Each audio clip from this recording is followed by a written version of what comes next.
Well, there'll be a few people scratching their heads this morning. We're being warned that strong population growth will help prevent us from entering a recession.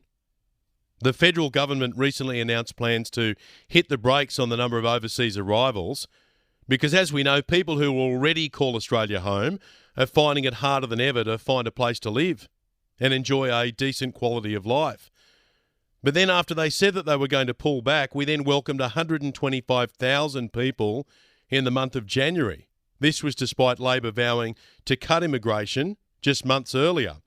Now, some experts are out today saying that this may be a good thing for us. For example, Oxford Economics Australia says, we expect strong population growth will ensure Australia stays out of recession.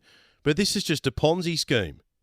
And someone who's been warning about our population and immigration explosion is Dick Smith, who's turning 80 today. The birthday boy joins us on the line. Happy birthday, Dick Smith. Hello, Ben. Thanks very much. Great to be talking to you. Congratulations on the 80. How does it feel? Well, I never thought I'd get here. I remember when I was flying the balloon across Australia and we were doing 160 kilometres an hour in the jet stream, and my co-pilot, John Wallington, said, Dick, do you realise we won't be able to land in less than about 10 kilometres an hour of wind, otherwise we're going to get bashed to death. And I thought, how will we be lucky enough to be doing this incredible speed and then end up with no wind at the landing? And as it was, the next day when we came down, we couldn't believe it. We were near the Clarence River up near Surfers Paradise, and there was no wind at all. So we took off without any wind, flew at 160 kilometres an hour, which is a really killing speed, and then landed in no wind. So I've been very lucky. Have you had any close calls in helicopters over the years? Yeah, definitely. On the solo flight around the world, in those days the Cold War existed, so I couldn't land in Russia. So I came up with this harebrained idea of putting some drums of fuel on a ship that was going from Japan to America. And I then took off from Japan in darkness and flew for 7 hours. Then the ship ran into fog. And the only alternative was to try and fly into Russia, where on the map it said they'd shoot you down. And eventually I headed towards Russia, and I thought I'm going to be in real problems. Then the ship called back, and they'd run into a bit of free air without the fog. And so I took the risk and turned out and I managed to find the ship, no GPS in those days. Now, the incredible thing was, exactly 3 months later, that Korean 007 jet got shot down in the same area and 300 people killed by the Russians. So I was really lucky I wasn't shot down by the Russians. You've lived an extraordinary life, and I get the feeling that these days, if someone said they were going to do what you've done, that there would be too many people getting in the way and saying, no, you're not allowed to do that. Now, let me talk to you about population growth and also immigration. This warning from Oxford Economics Australia: we expect strong population growth will ensure Australia stays out of recession.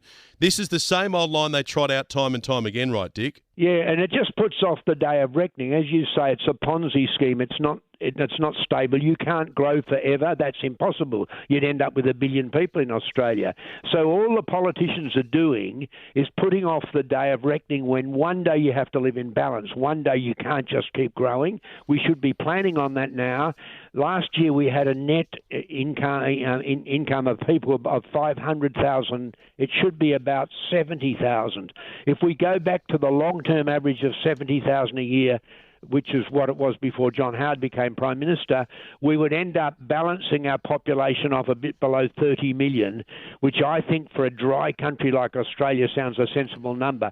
Otherwise, at the present rate, by about 2060, we'll be at 100 million people. Gosh. And already, the Murray-Darling Basin, there's ads on TV run by the federal government about how we've got a shortage of water in the Murray-Darling Basin, where most of our food comes from. Well, if you increase the population by 4 times, from 25 million to 100 million, you're going to need 4 times the water and 4 times the food, and we just simply don't have that. Let me talk to you about energy, because with a growing population, we need reliable energy, and nuclear energy is the debate at the moment, and you've said in the past that we need to have a close look at it. Interesting that Jenny George has come out. Now, Jenny George ran the ACTU for many years. She was also a Labor Member of Parliament. She says we need to look at nuclear because you can't run a first world economy on renewables alone. And Dick, that's coming from a union leader and former Labor MP. That's amazing. The first Green Party in the world to embrace nuclear is the Finland Green Party. It's now embraced nuclear. Look, I can tell you this claim by the CSIRO that you can run a whole country on solar and wind is simply a lie. It is not true. They are telling lies. No country has ever been able to run entirely on renewables. That's impossible. And so we should be making a decision to go nuclear now. I mean, imagine this hypocrisy from our Labor Party. It says that it's against having nuclear power stations, but it's overseeing we're the world's largest store of uranium, and we're the third largest seller of uranium. So the Labor Party's happy to sell uranium to the advantage of the rest of the world, but not allow us to have the advantage here of using our own uranium. Now, what are we going to use to power you for another 80 years? Well, I don't know. Probably not a lot. But I'm very fortunate to have got to 80. I've done 5 flights around the world, 3 of them in single-engine aircraft, and then also the 2 balloon flights, and I am quite amazed that I'm still alive. What's next? Well, I'm working on with a young chap who's Will, who's got a little organisation called Nuclear for Australia, and I'm assisting him in trying to get us to make the decision for our grandchildren that we move as quickly as possible and use the abundant uranium we've got. Remember, instead of having to put these great wind factories destroying our landscape right across our country and right down the coast from Newcastle to down to Wollongong, we can just replace the coal power station with a humming away nuclear power station like they have in France. France has 50 nuclear power stations, has been for over 60 years. It's 70% nuclear power, and you never hear a thing from it other than the best wine comes from France. Is it too late to get you into politics? Yeah, too late to do that. Maybe if someone calls me to be dictator, I might do that for a couple of years. Happy birthday, Dick. Great to talk to you. Thank you very much. Wonderful. Dick Smith, the Aussie businessman, turning 80 today. Can you imagine if we had him running the joint?